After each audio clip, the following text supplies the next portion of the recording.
So particle wave duality, which was in some way the starting point for quantum mechanics, and not only that.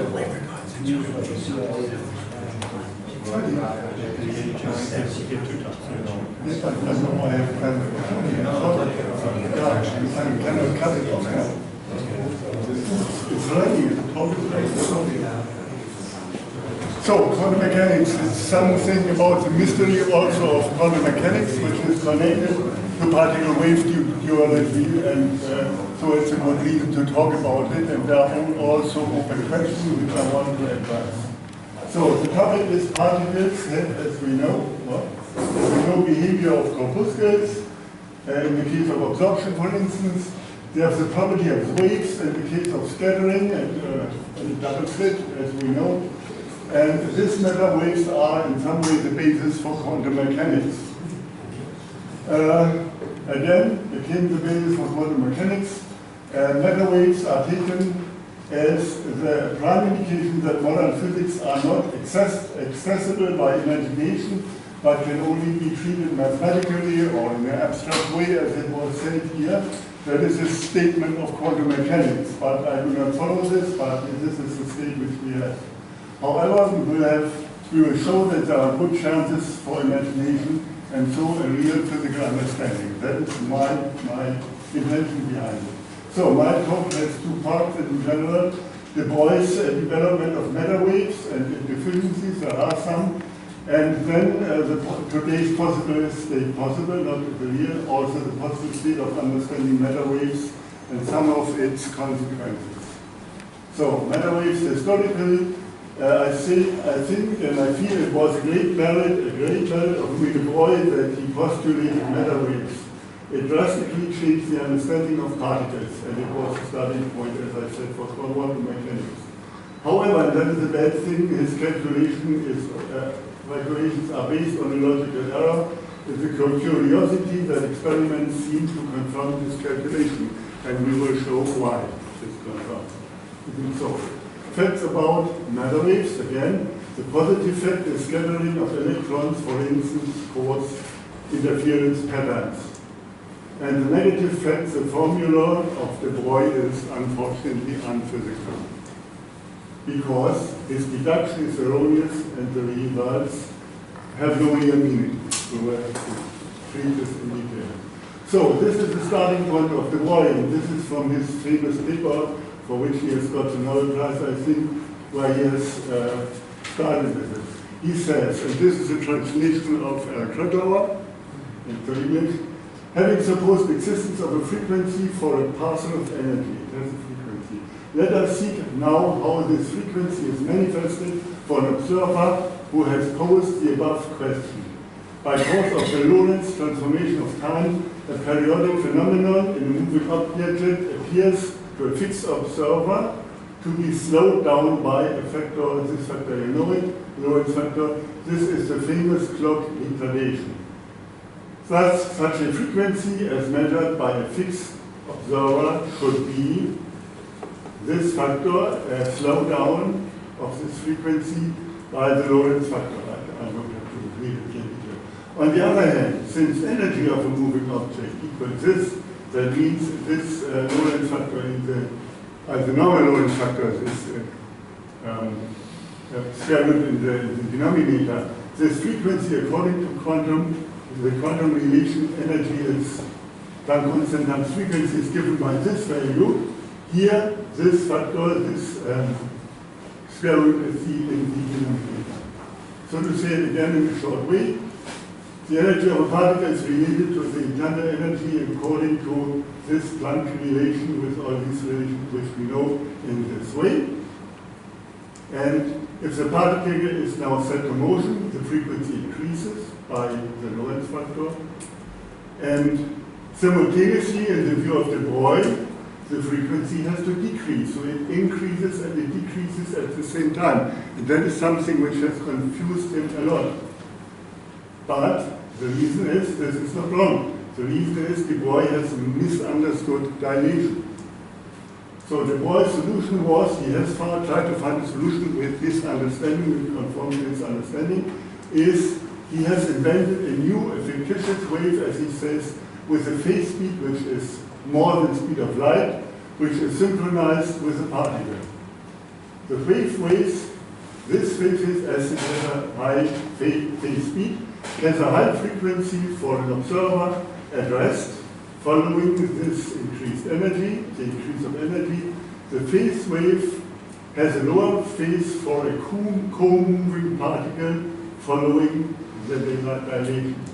And I've made here a little picture to show this, that we can visualize it a little bit. This here is the phase wave invented by the boy, which guides the particle, and it is here, you can see it, synchronized with the particle. The phase speed is here, c squared divided by speed, which is more than speed of light, of course. And if you look here down the arrow of time, you can see from this point to this point, we have a full period, you see? And here for the electron, for instance, for the particle from this point to this point, it is just a half period. So the internal frequency of the particle is lower than the frequency of the guiding wave, even so they are synchronized all the time. And this can be mathematically solved. He has done this, and we don't have to go through all these details. And we end up with the famous wavelength of this fictitious wave, which is times constant divided by the momentum of the particle. So now, what did the boy do in his development? He first says we know from light when we have scattering at a double slit.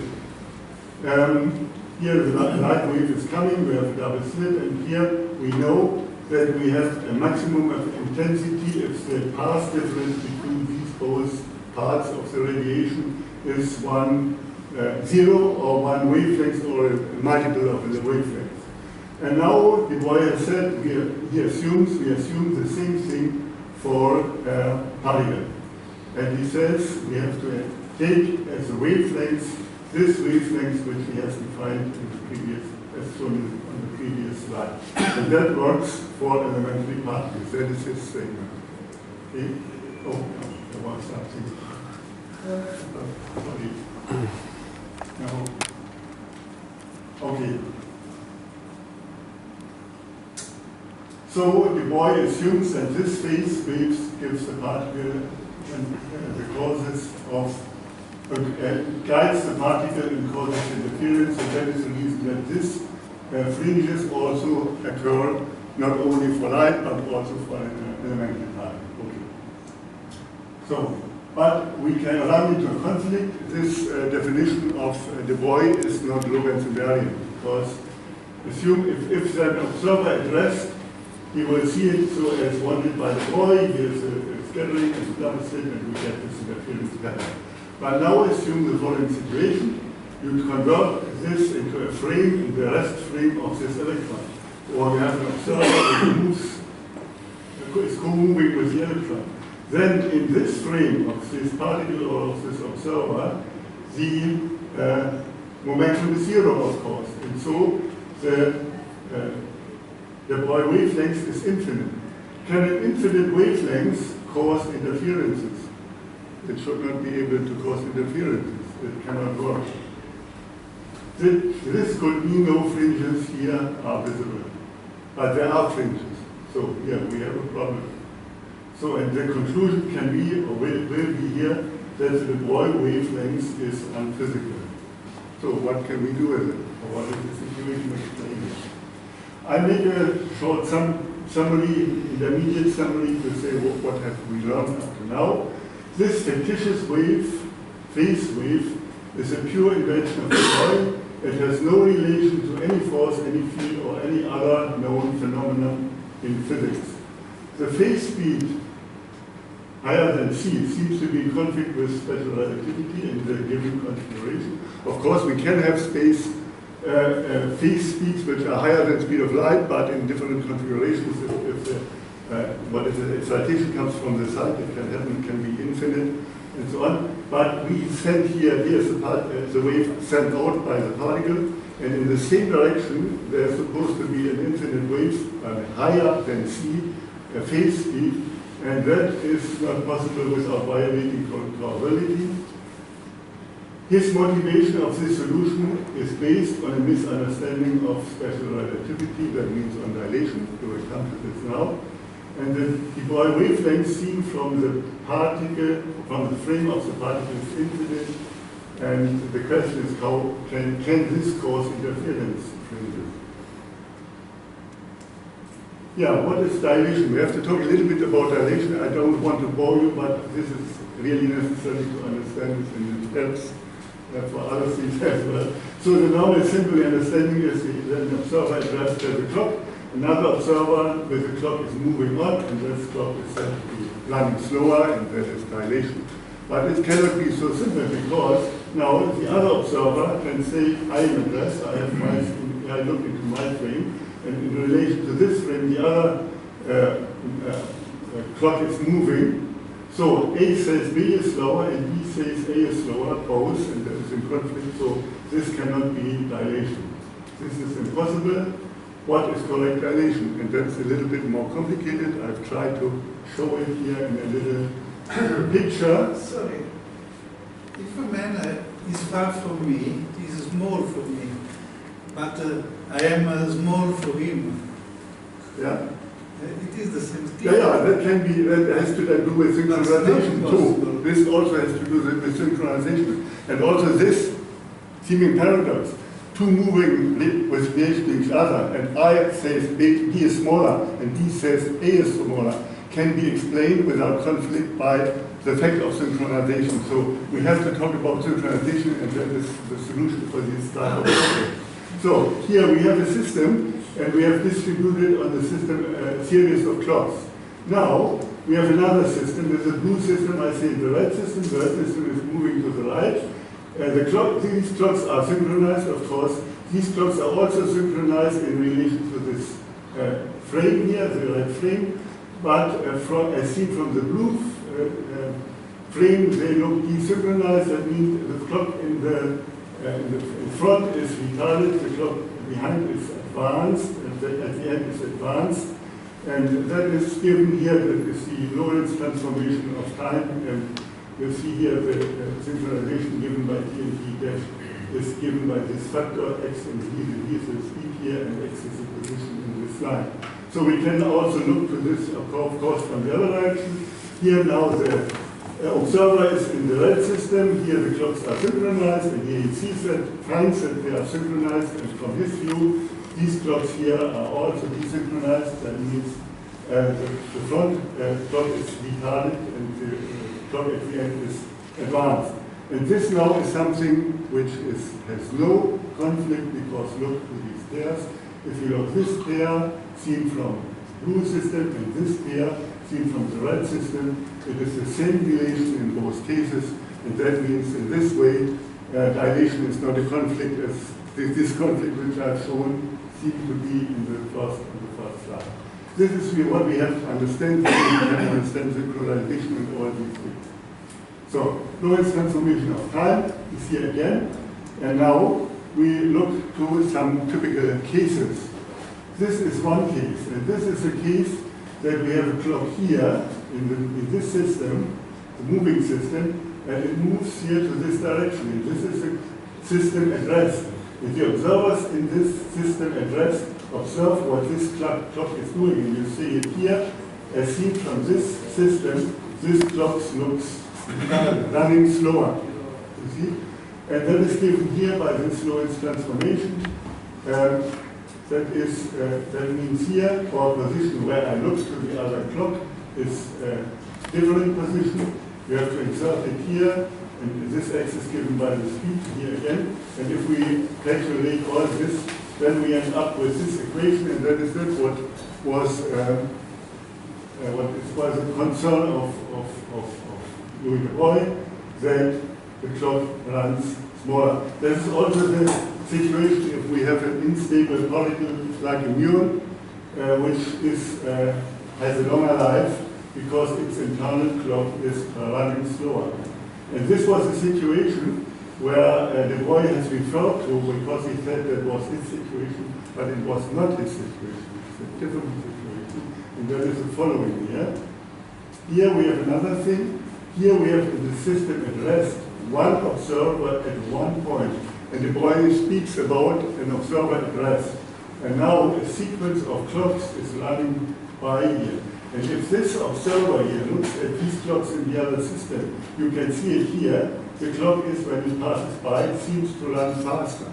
That means, looking from a fixed position here to this, dilation means it's funny for the world, but dilation means an increase, and that is the same situation here. In this case, V is 0, because this observer is at rest.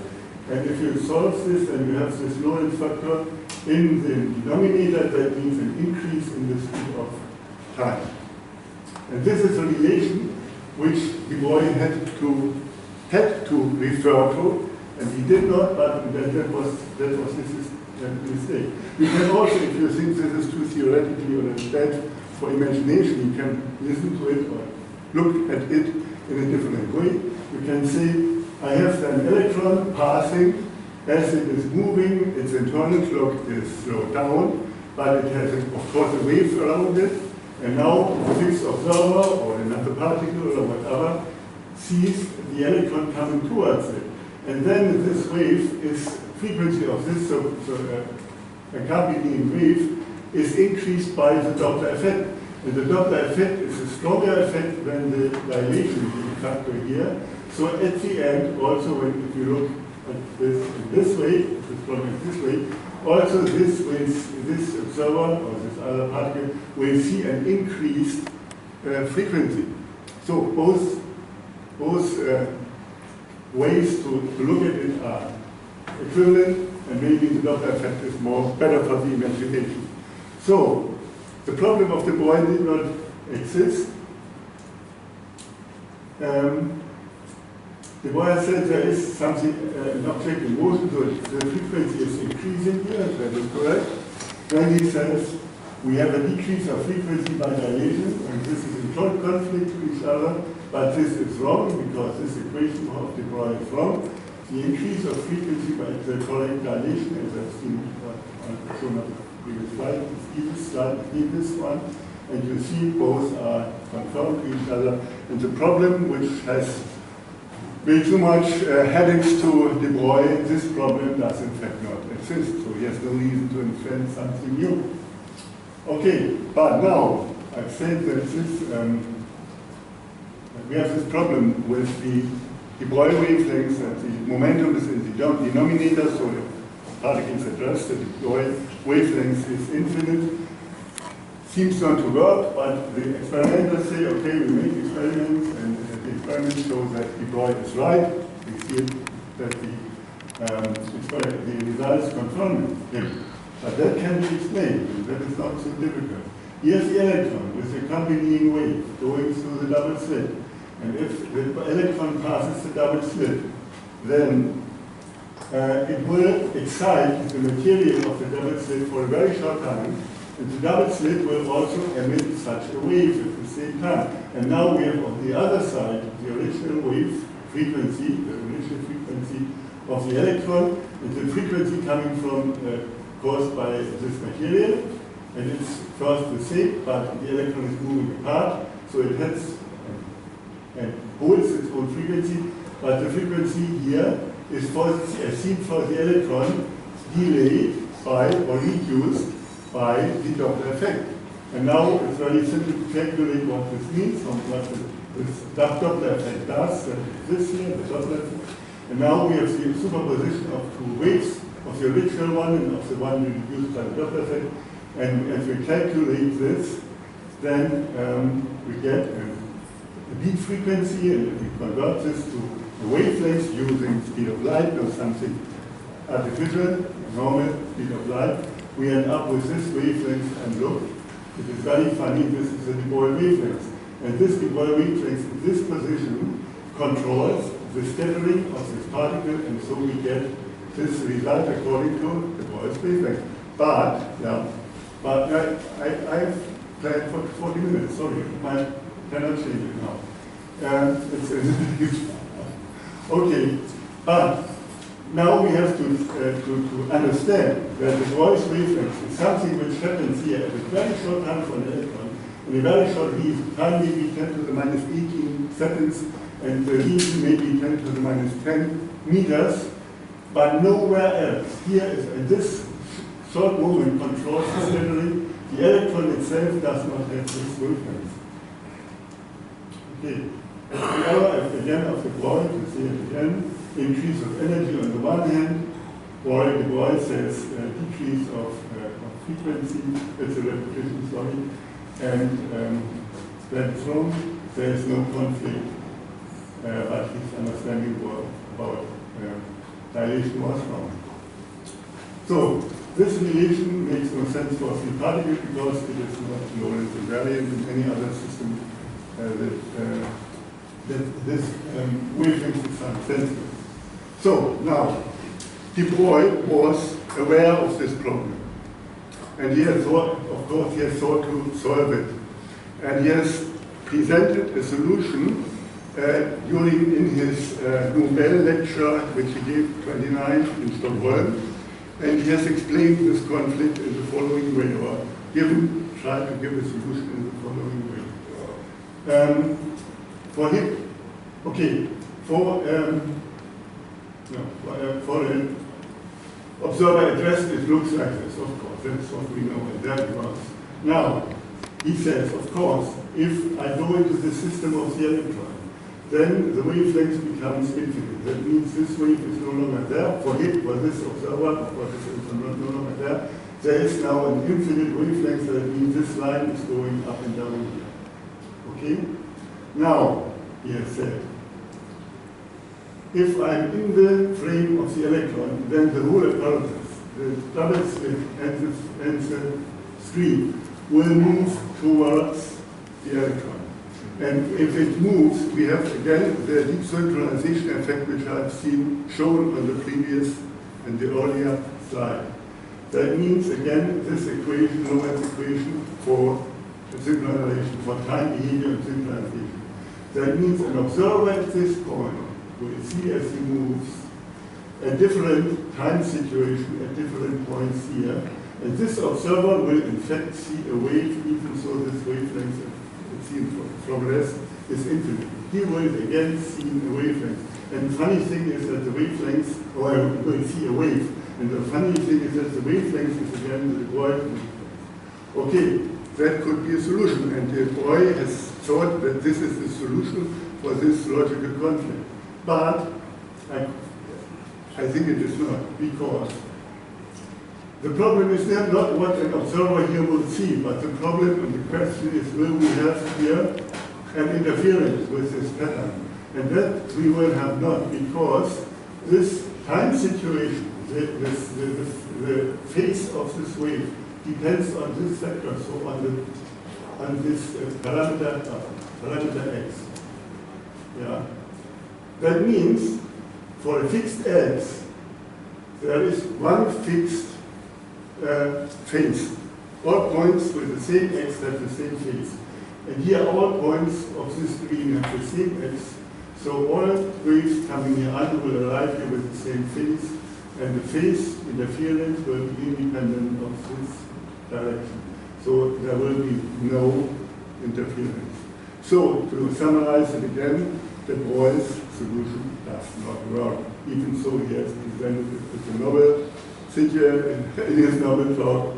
It does not work. It's again, he has almost understood dilation directly in this case, but only almost. At the end, he did not understand that this. Excuse me, Albert. Is x? What is x? Is it the x is this coordinate in this direction, and for this x, if there's an observer here moving, then for this observer, for a different x, we have a different phase of this wave. So this observer will see here a wave. But for a fixed x, the phase will be the same here, up, down, or whatever. And here we have a fixed x where the screen is. And on the screen we will have the same phase up and down. There cannot be another way. So if the screen is moving, x would be all. The screen moves with constant speed towards, in the frame of the electron, the screen and the double slit move with the speed towards the electron. So x would change.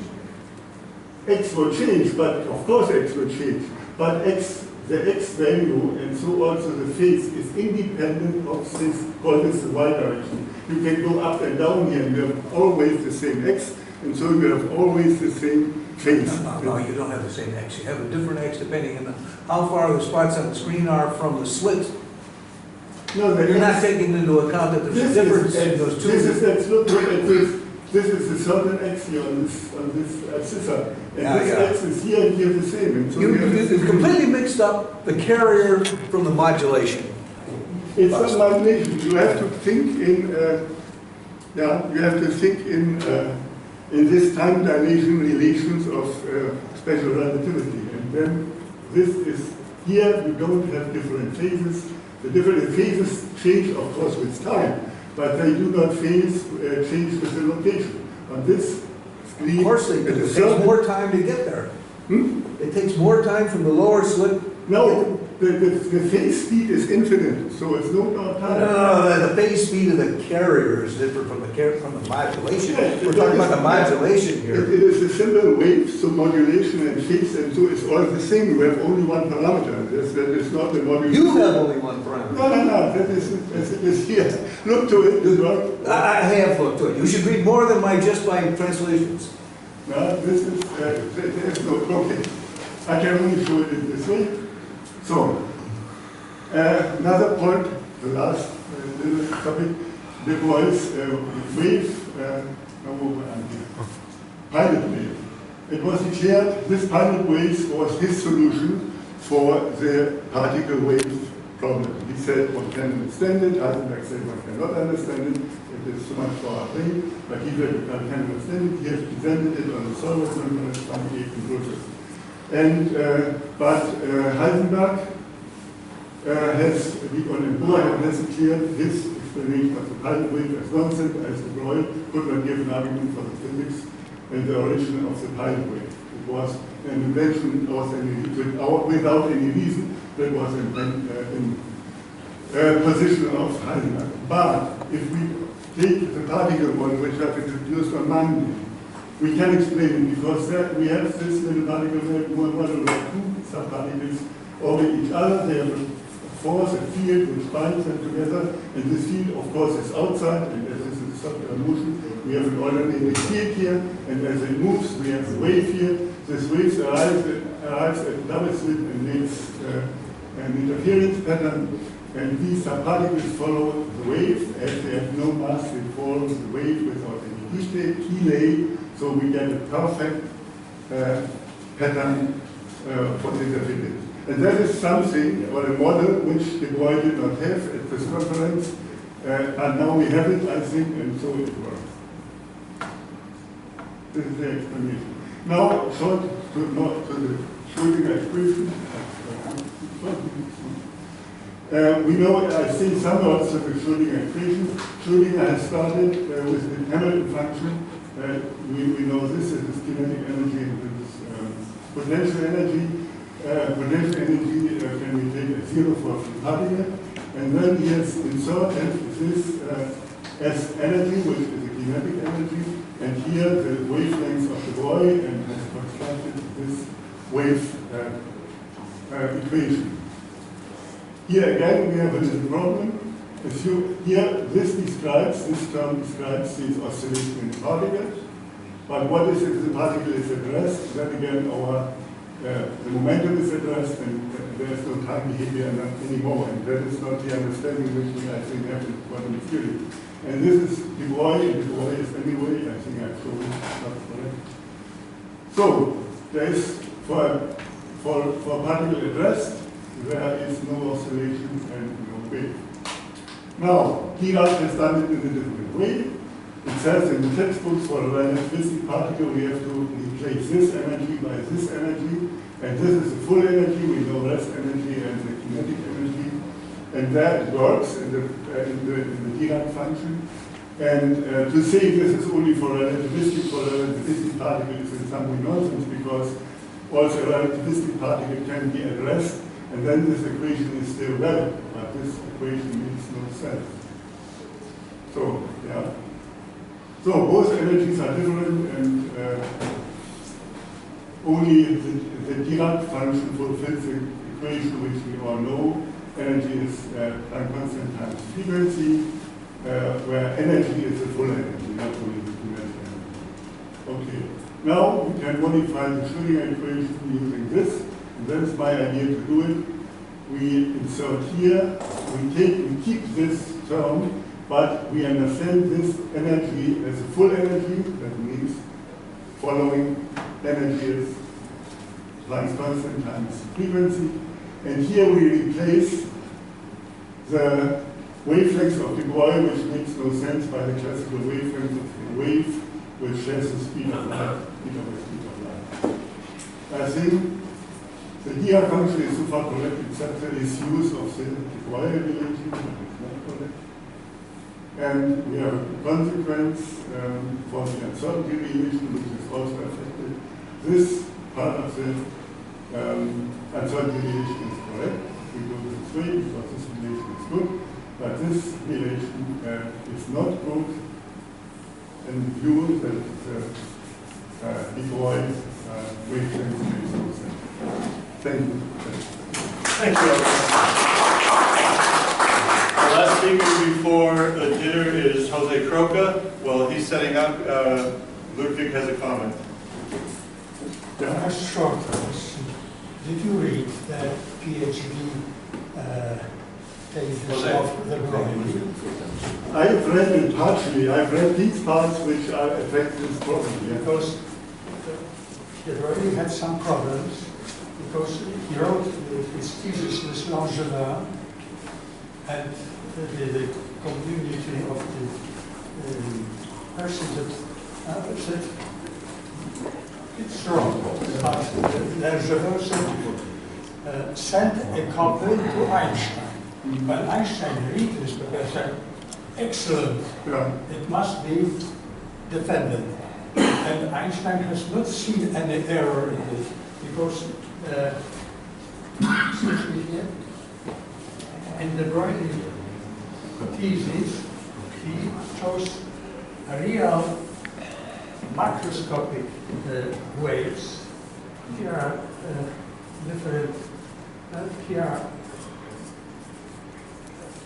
And when we look at this, this is a clock, and this clock slowed down. But when we observe this in a first velocity hour, these clocks are, as you have shown with other clocks, there are, but here we see that the wave. Yeah, I've shown this. Yeah, I've shown this. I've shown this case. You see, I've shown this case, but he has said this. I did not find this in his thesis, but in his talk about his lecture when he got the Nobel Prize. But he has also this synchronization problem, what I've said. The phase is only depending on x. And it's funny that Einstein did not see this, but and also the other thing is the deduction is wrong. His understanding of dilation, where he saw a conflict which in fact does not exist. This conflict, which caused him to invent this new wave, this conflict does not exist. He has misunderstood dilation. If a particle comes towards you, it has in turn a reduced frequency, but it comes to you with a Doppler effect and it has an increased frequency, and that solves the problem completely. So his whole idea is completely unnecessary. Okay, that's all we have time for. We're short of time. Thank you again, Albrecht.